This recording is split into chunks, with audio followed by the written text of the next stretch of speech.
right, it's high noon on a Tuesday, exactly 6 weeks and counting now until Election Day. And that means we are here live in the studio in 30 Rock, streaming on your favorite device, or maybe it's not your favorite device or platform, maybe it's the one you're stuck using today, but either way, you are watching us live as we stream our weekly check-in on the state of play heading into the midterms. We call it 218, the race for the House, but really it's about so much more, because it's not just control of the House that's up for grabs this November, it's control of the Senate. We're going to have more on that in a little bit. It's a whole bunch of governorships, some key governorships, and really it is laying the groundwork for the big political battle ahead in 2020. Donald Trump, will he get reelected? Will Democrats come up with somebody who could knock him off? Will something completely unexpected happen? I can't imagine that in this day and age of American politics. And so we begin, of course, we say we're talking about the midterms, but the single biggest sort of political variable right now heading into the midterms, it is what? It is the state of Brett Kavanaugh's nomination to the Supreme Court. Here we are on a Tuesday, about 48 hours from now, at least as of right now. Brett Kavanaugh and his accuser, Christine Blasey Ford, are expected to testify before the Senate Judiciary Committee. That is supposed to happen this Thursday. Obviously, all sorts of suspense, all sorts of drama, a whole bunch of questions leading into that. But the Kavanaugh nomination, will the hearings go forward Thursday? What will emerge from them? And what impact will it have on his nomination, which I think it's safe to say it's sort of up in the air right now. Again, the politics of this right now, at least as best we can tell. We do have an NBC poll. This is from a few days ago as these allegations from Christine Blasey Ford began to take hold. And we saw in our poll for the first time more opposition than support for the Kavanaugh nomination, 38-34. Remember, we had polled this about a month earlier. You had a little bit of a plurality support there, a 9-point jump in the opposition to Kavanaugh. And again, if you stack that up historically, look at some of these nominations over the last decade or so: Gorsuch, Kagan, Sotomayor, Alito, Roberts. Look at this. You had support, plurality support for all of them.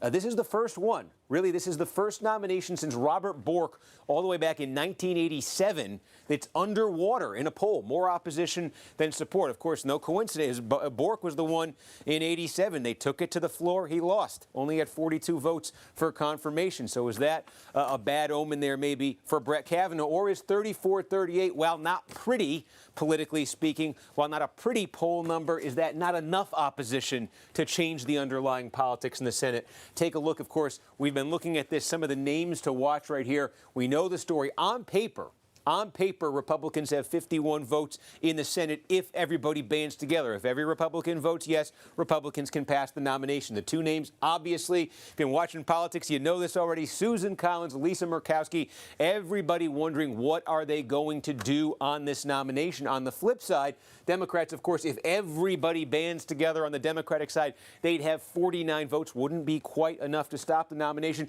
but they've got their own question marks. Manchin, Heitkamp, Donnelly in particular. What do they all have in common? All running for re-election this year, all running for re-election in states that Donald Trump carried by massive margins in 2016. 42 points in West Virginia, 36 in North Dakota, 20 points in Indiana. The speculation certainly has been that these three Democrats are really kind of waiting on these two Republicans. They are willing to vote against this nomination potentially and take that risk in those Trump states if there are Republicans who are also voting against it. If it looks like a bipartisan vote against the nomination, that certainly has been the thinking. They've been very, very tight-lipped. These three have, as this process has played out. But there is a school of thought here that if these two go, if Collins and Murkowski go, if somebody else goes on the Republican side, the name Jeff Flake's been mentioned. If Flake were to go, if you get one or if you get a couple of Republicans who go, then suddenly these Democrats go too, and it's almost like a stampede. But really, that seems to be the dynamic we've been noticing. These three waiting on these two. You maybe even could add Doug Jones. Remember, the Alabama Democrat beat Roy Moore last year. He's not up in 2018. He's up in 2020. That's not that far off. Maybe he's waiting as well. So sort of the political dynamic in the Senate we've been tracking, but all sorts of uncertainty right now. Again, with the hearings coming on Thursday, supposedly the hearings are going to resume on Thursday. You're going to hear from the accuser in public for the first time as I make my way to the set. That's the biggest single kind of variable hanging over all of this. And I've made it back to the panel, and I can introduce them to you now. We've got Josh Barro, MSNBC political contributor and a brand new columnist for New York Magazine. Congratulations on that, Josh. Elise Jordan, MSNBC political analyst, former aide to the George W. Bush White House and State Department, and Gideon Resnick, political reporter for the Daily Beast. Welcome to all of you. Welcome to streaming. It's really fun. No commercials. We go longer. We go faster. It's terrific. So I'm curious. It's a high-stakes moment in politics, obviously, and we don't know what's going to happen on Thursday. What would it take? You think back to those Hill-Thomas hearings. They were dramatic. Everybody had an opinion. We're talking about them a quarter of a century later. Public opinion didn't move much during those hearings. Do you think public opinion could move here? Well, I think we already have some indications that it's moved a little bit. The New York Times has been out in the field every day with polling in battleground House districts, and they're showing a modest but noticeable deterioration in Cavanaugh's numbers, dropping a few points over the course of the week. So I think this is already taking something of a toll. I have trouble understanding what Republicans think it is that they're going to do after this hearing is over. I have understood their strategy over the last week and a half as being basically about hoping that Dr. Ford would be unwilling to testify, that they would be unable to come to terms, and there would be no public on-camera accusation of Brett Kavanaugh for them to have to deal with. Because if you're Susan Collins or you're Jeff Flake or you're Bob Corker and you did not feel on solid enough ground to proceed and just go ahead and vote on Kavanaugh without having this hearing, why are you going to feel better after the hearing? It's a weird thing where basically you have to listen to them. You have to say, okay, we heard from them. We don't believe her. Let's go ahead and vote to confirm. I think if that was something that was politically feasible for them to do or that they were willing to do, I think they would have done it without holding the hearing at all. They would have refused to delay the proceeding, say you have to come on Monday if you're going to come at all, allowed the thing to break down. I think they feel that they couldn't take this vote without having her testify, and unless she completely falls on her face in the testimony, which is not what I think is the most likely scenario, I don't understand how they believe that they'll be in a position to vote to confirm in a few days. And we've got, I guess, basically a preview. We have not heard from Dr. Ford yet. We did see this interview from Brett Kavanaugh with Fox News last night. Basically, I think a preview of what we'll be hearing, certainly in his opening statement on Thursday. Take a listen. And yes, there were parties, and the drinking age was 18, and yes, the seniors were legal and had beer there. And yes, people might have had too many beers on occasion, and people generally in high school, I think all of us have probably done things we look back on in high school and regret or cringe a bit, but that's not what we're talking about. We're talking about an allegation of sexual assault. I've never sexually assaulted anyone.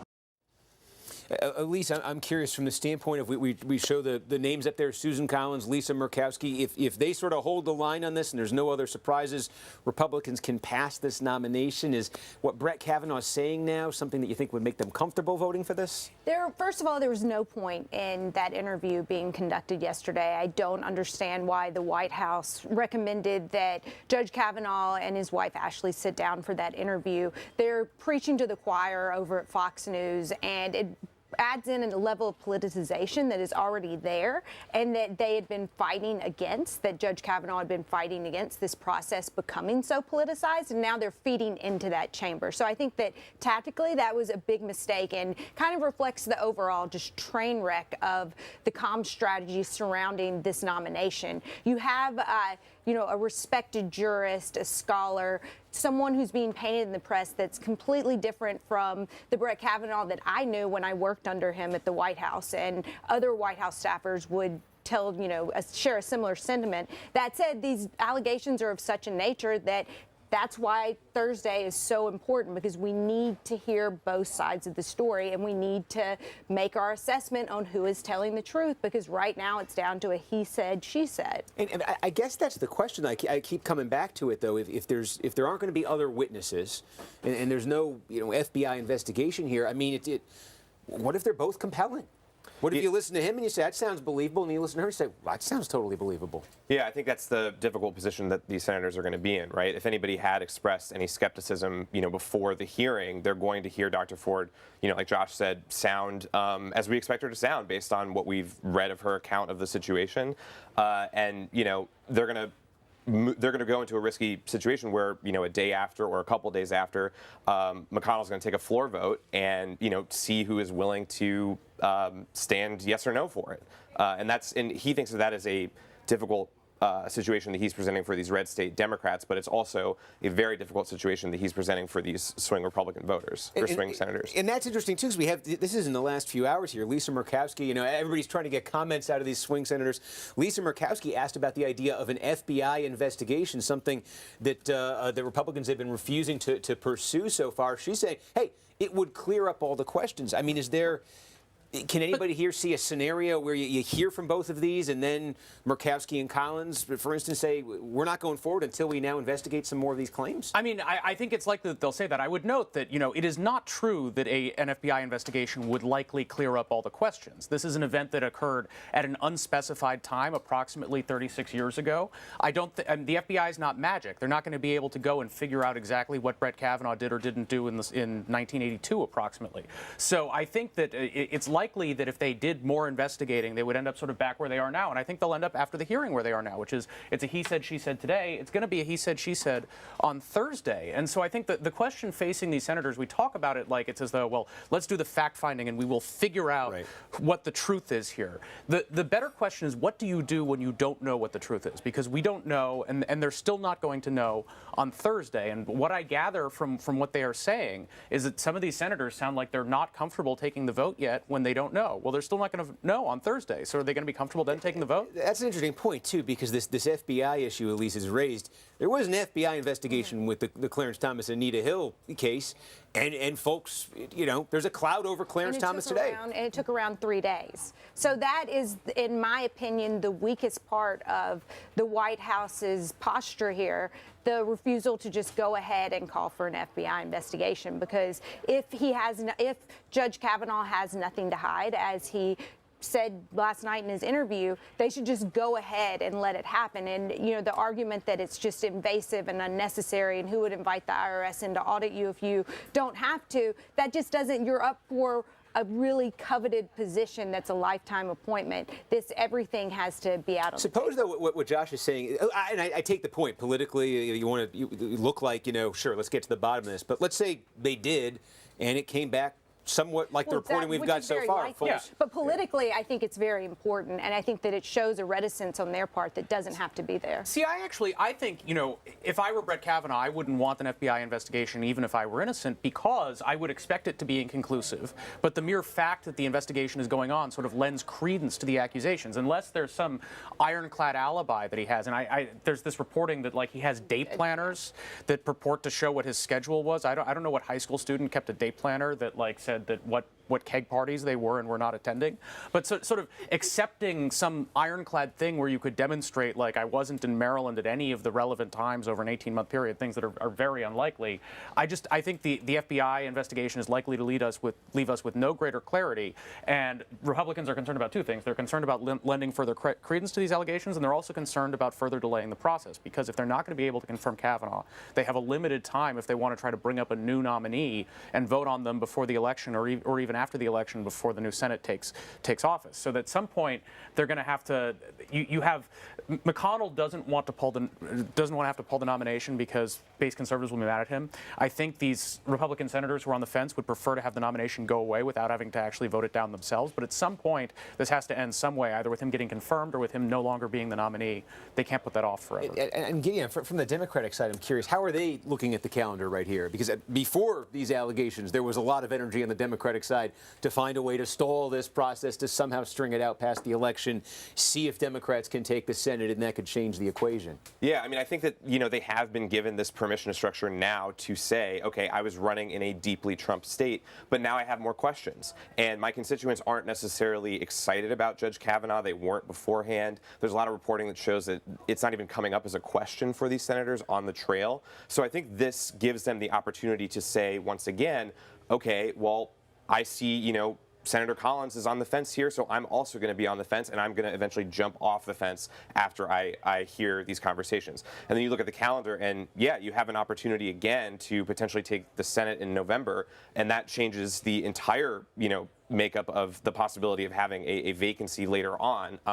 That's another headache for Mitch McConnell to deal with, too. Yeah, and I just, the window really does seem narrow here, because if this doesn't get through, from the Republican standpoint, this doesn't get through within the next week, you're into October, you need a new nominee if this thing blows up. Then you got to have Judiciary Committee hearings, you got to get ready for that, you got to get to the vote on that, you got to bring it over to the Senate, and you got all these senators who want to get out and campaign, although all the senators who want to get out and campaign are Democrats, so maybe McConnell wants to keep them in Washington. And I think there's one other complication, which is what if they do have a floor vote and Kavanaugh goes down getting 48 or 49 votes? Do you get a new nominee, or is there pressure from the same conservatives who are putting pressure on the president not to withdraw the nomination? Do they say, well, we'll pick up seats in the election, and then we'll nominate Kavanaugh again because we're not going to let this smear from Democrats and the media stop him. We had 48 votes.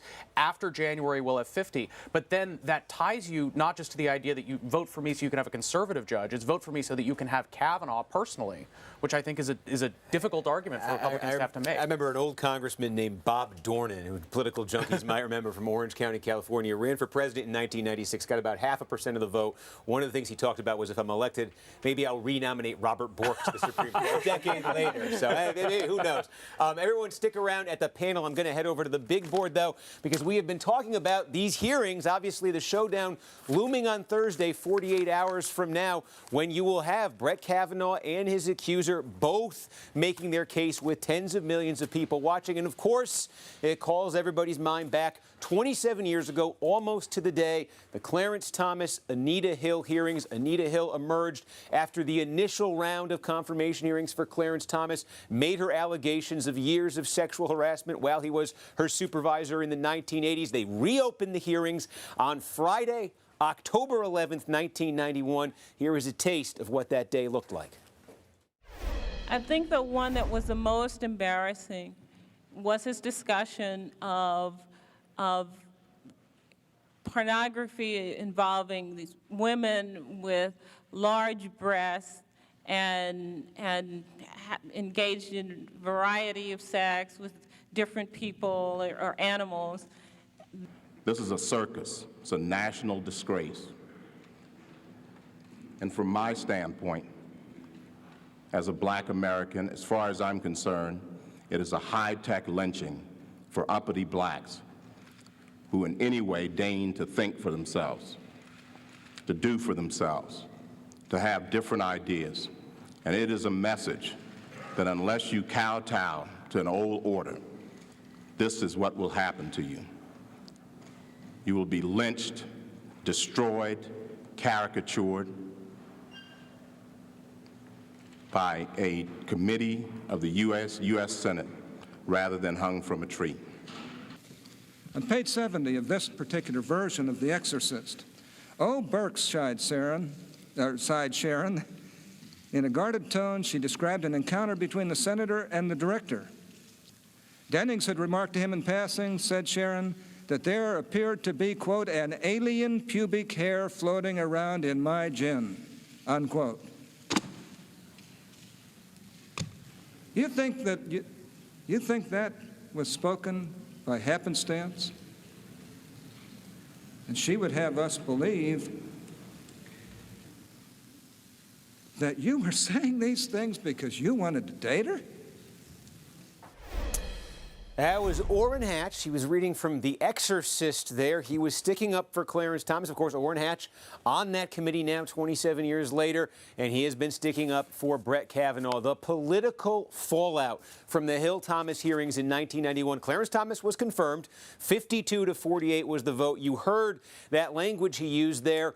It was support from black voters in polls after those hearings that convinced a number of swing voters. They were white Southern Democrats with large black constituencies. It convinced them to vote yes on the nomination. That ended up being what swung it for Clarence Thomas to be confirmed. But there was then a backlash. It was fueled particularly by women who watched those hearings. It was an all-male panel. A lot of those male senators were interrogating Anita Hill. Arlen Specter at one point accused her of perjury. You just saw Orrin Hatch there. And that became the source of political mobilization for what we now look back at and call the year of the woman in 1992. The energy created by the backlash to those hearings, it really what it did was it caused major upheaval within the Democratic Party. I think that's the way I look back at the year of the woman. A couple things. Carol Moseley-Braun, this was the first major earthquake that year. 1992, she ran against Alan Dixon, two-term Democratic senator from Illinois. Dixon had voted for the Thomas nomination months earlier.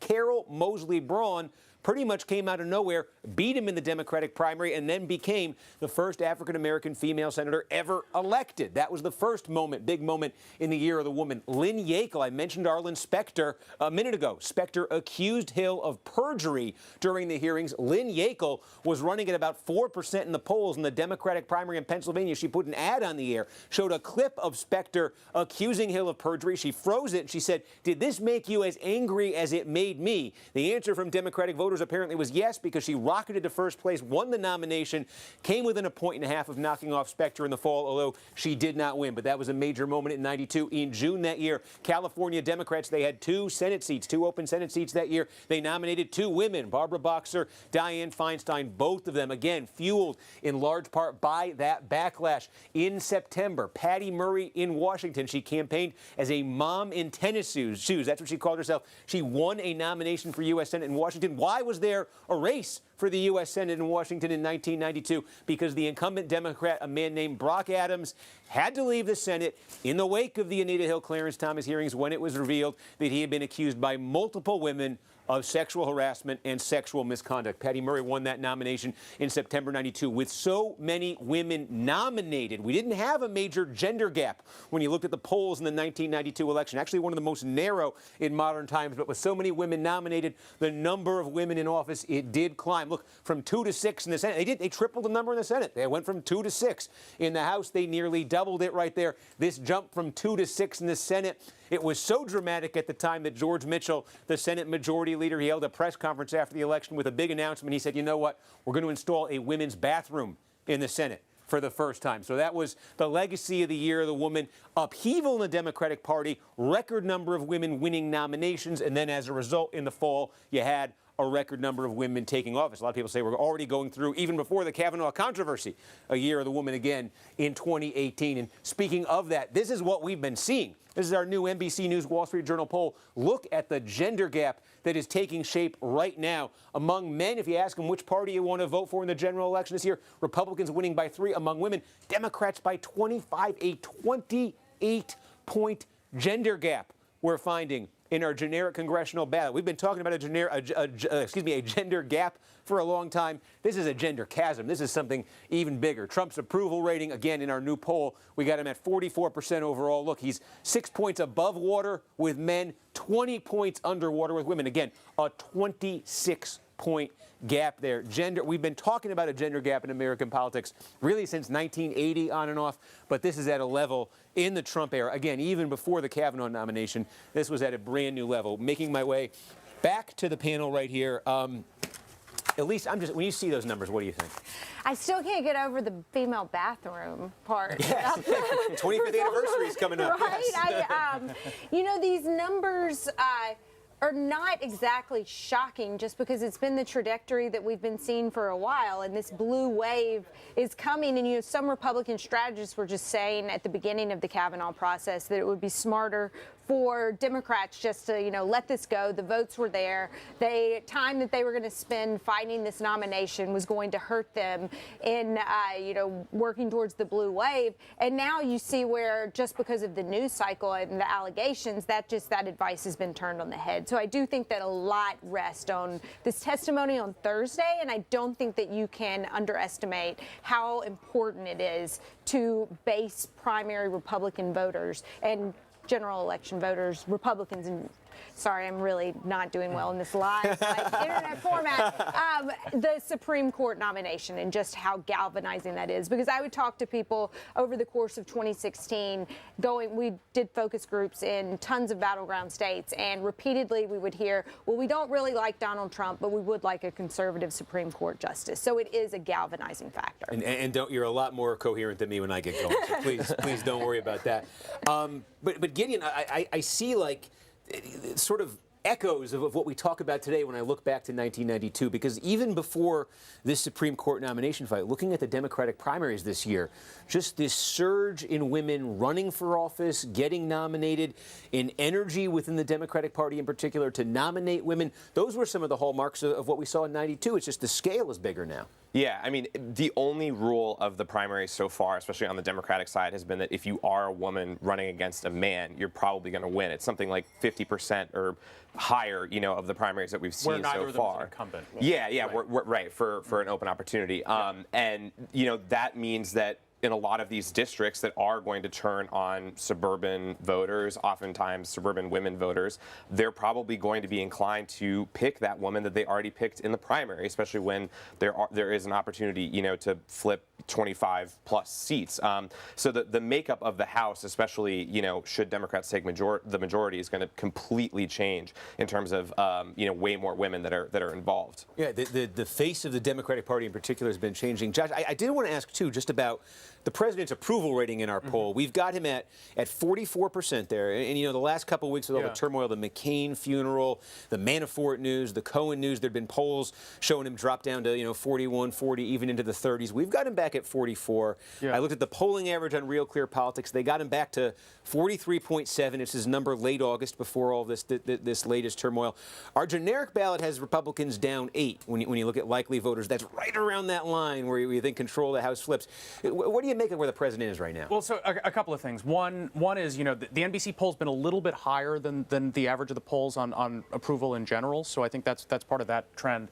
The generic ballot, I don't think 8 is right on the edge. That was what people were saying right at the beginning of the election cycle, that, you know, the map is so bad for Democrats, and, you know, when you're the party that's incumbent in fewer seats, you always have a disadvantage even if the map is perfectly fair and all these things. But there have been a couple of big changes. One is there were so many retirements on the Republican side, so a lot of that incumbency advantage just sort of melted away. And then you had the court imposed a new map in Pennsylvania that significantly changed the map there. And so my understanding is that sort of the point where it's how much Democrats need to win the national popular vote by to have a better than 50% chance of taking the majority. Nate Silver says that's around a 5.5 point gap. So if they're at 8, they should be overwhelming favorites to take the House back, assuming that actually materializes as an 8-point gap in the popular vote when the election comes around. We've also been seeing in the New York Times polling, there's been a move, not just in the Kavanaugh numbers, but a move in the horse race numbers, where the polls they've done this week look a lot more favorable to Democrats. Some surprising results, like there's this Mimi Walters is an incumbent in Orange County,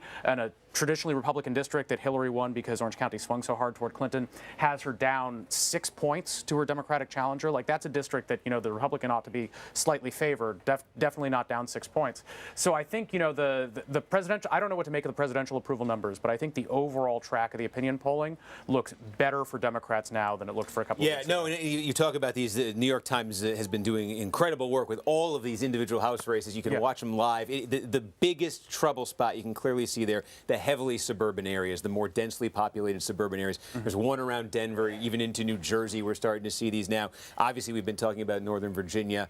It was a little interesting to me to see 44% and to see that average and Real Clear tick up too a little bit for Trump, because I know there was some talk there a couple weeks ago the new normal for the election might be closer to 40. If it's closer to 44, I do wonder if there's some implications there. Josh, Elise, Gideon are going to stick around at the table. We're going to go back one more time over to the board. We were just talking about the House. Now it's time to take a quick look at the Senate, as promised, because we say it's not just the race for the House, it is the race for the Senate majority. We've got some new polling, this brand new, for NBC News and Marist just a couple of hours ago. You can see it right here. Kyrsten Sinema, the Democrat, leading Martha McSally in Arizona by 3 points. Of course, if the Democrats do win this race, this would be a pickup. Jeff Flake, Republican incumbent, not running for re-election. And again, this is the latest poll. There have been a number now showing a slow but clear lead, it seems, in this race. A small but clear lead for Kyrsten Sinema. So probably if you look at all of the targets that Democrats have to pick up Republican-held seats, I think Arizona clearly ranks number 1 right now. Some other polling we can show you. This just came out yesterday, and again, not the first time we've seen this. Rick Scott, the Republican governor who is challenging Bill Nelson, 3 three-term Democratic senator down there. Dead even in this race. It seems it's clearly a close race. It seems like a good poll for Nelson is a tie. A bad one, I've seen a bunch of them. He's down a point or two to Scott. Scott, probably the biggest single positive surprise for Republicans this cycle in Florida. You look at how close that state is presidentially. There was a thought that in a midterm year like this, Nelson might be a little stronger. Scott has proven to be a more formidable candidate than maybe some were expecting there in Florida. And in Montana, Jon Tester, again, this is a couple days old here, but CBS News went. We have not had a lot of polls out of Montana. Montana, an interesting state. Obviously, it was a big Trump state, 21 points in 2016, but this is a state. They have elected Democrats statewide before. Max Baucus comes to mind. You see Tester there right now, the current governor there, Steve Bullock as well, Brian Schweitzer before. Number of Democrats have won there before. Bill Clinton carried this once in the 1990s. Barack Obama, the first time he ran back in 2008, got within a couple points of Montana. So Democrats were thinking maybe Tester a little more insulated. Here at least is one poll that shows a 2-point lead only for Tester over Matt Rosendale. This is a race Republicans obviously would dearly like to win. We do our weekly check-in here with what we think is sort of the battleground right now. And again, let's just show you, if Democrats, we have that poll here in Arizona, if Democrats were to win Arizona, that's probably the best opportunity they have to pick up a Republican seat. Where else in here could they pick up Republican seats and get sort of a net gain here? One that comes to mind, obviously, it's Tennessee. Phil Bredesen, the former governor there, we had a poll that had him a couple points up. There have been several polls that shown that. You know, maybe the political gravity of Tennessee will assert itself down the stretch and put it in the Republican column. But if Democrats could get Tennessee, maybe Nevada, Dean Heller, Republican incumbent here. Dean Heller, only Republican incumbent running for re-election this year in a Hillary Clinton state. So Democrats have high hopes there. You know, you can see that would be 3. But again, you look at the numbers here. The Democrats have to get to 51. So let's say Tester held on in Montana. Let's say Manchin hangs on in West Virginia. Yeah, I'm seeing it sitting here at 48. Let's say Claire McCaskill manages to hold on in Missouri, 49. Look what's left on the board here. Is Bill Nelson going to win in Florida? What if Florida goes over to the Republican column? Heidi Heitkamp, she's the most endangered Democratic incumbent. What if she loses in North Dakota? All of a sudden here, Republicans only have to win Indiana or Texas. Ted Cruz, could Ted Cruz hang against Beto O'Rourke in this scenario? That's all it would take to get Republicans to 50, even with all of that breaking Democrats' way. We play with these scenarios every week. This is a fun map to use. It's just an excuse for me to play around with it. But anyway, the point is for Democrats, obviously it is doable for them to get the Senate, but they need pretty much the lion's share of open seats. I think if they're losing 2 seats, if 2 Democratic seats flip to the Republicans, I don't see the math for Democrats to take back the Senate. But we mentioned that Montana Senate race, that poll that has Jon Tester leading only 2 points over Matt Rosendale, the interest Republicans have in flipping that seat. And so why don't we take a trip right now to Bozeman, Montana, because standing by right there, our very own Allie Vitale. Look at that backdrop. Oh, I'm really jealous of you there, Allie. But you are there in Bozeman, right? getting ready for that. I hope that's not a green screen. I hope you're outside. You're getting ready for a big rally tonight. No. Tell us about it. You got Donald Trump Jr. out there. Republicans thinking maybe they got a shot at Tester. I know this race is also personal to the president. He's got some issues with Tester. Yeah, that's certainly right, Steve. And so on the one hand, the reason we're here is because Matt Rosendale and Donald Trump Jr. are going to be rallying tonight. I've heard that there's hundreds of people expected for that. And so, of course, if it's a Trump event, you want to play by the numbers, right? You want to have record-breaking crowds. But so Donald Trump Jr. is coming here tonight. He's someone who has been a good surrogate for Matt Rosendale. Vice President Pence has been here. Obviously, the president himself has come. But really what it shows is that Republicans would like to nationalize this race. Matt Rosendale, like other Republicans who are challenging Democrats in Trump country, wants to tie himself to the president. Jon Tester, on the other hand, though, looking to make this a local race. He's running on issues like public lands, hunting, Second Amendment.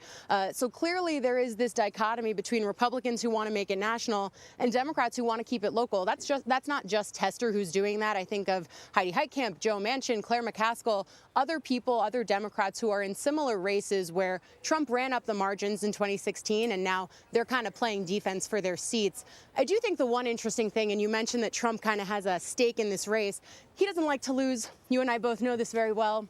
when he was nominating Dr. Ronnie Jackson for Veterans Affairs Secretary, that was a nomination that was derailed in part by John Tester going on the radio and talking about the disqualifying factors to that nomination. You'll remember, it feels like it was years ago, but really it was just last year that Ronnie Jackson pulled his name from that consideration. He was the president's physician at the White House. He was nominated for that post. People having concerns about his managerial experience, and then also some questions of misconduct from his past in the White House. And so Trump really did take that personally with Tester. This is a state with a lot of veterans in it, so of course that was something that the Montana senator wanted to put a stake in the ground on for himself. But yeah, the president is someone who wants to knock this off because of that kind of personal affront to Ronnie Jackson, who he considered clearly a friend, someone who went to bat for him in front of the White House press corps, but also someone who kind of denied him a win on a position that he wanted to have a win on, Steve.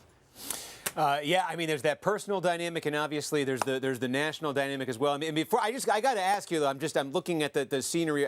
Do you get any time while you're out there to go into the national parks or to see that? It's just amazing to look at the site out there. It is really amazing. I mean, you can see behind me, this is just an absolutely gorgeous shot. We're here with several of our NBC colleagues, and Olivia Santini, our producer here. We were talking about how we really would like to make it to Yellowstone. I don't think we're going to have the time here, but hey, this is all the more reason to stay tracking the Montana race. So why not? Let's see what we can do, Steve. You want to send us on a story to Yellowstone? Let's see. Maybe I can find. I went through Montana this summer. We went through the Glacier National Park, and it takes you about an hour to drive through it, and in 1 hour of driving through Glacier National Park, we encountered 3 bears.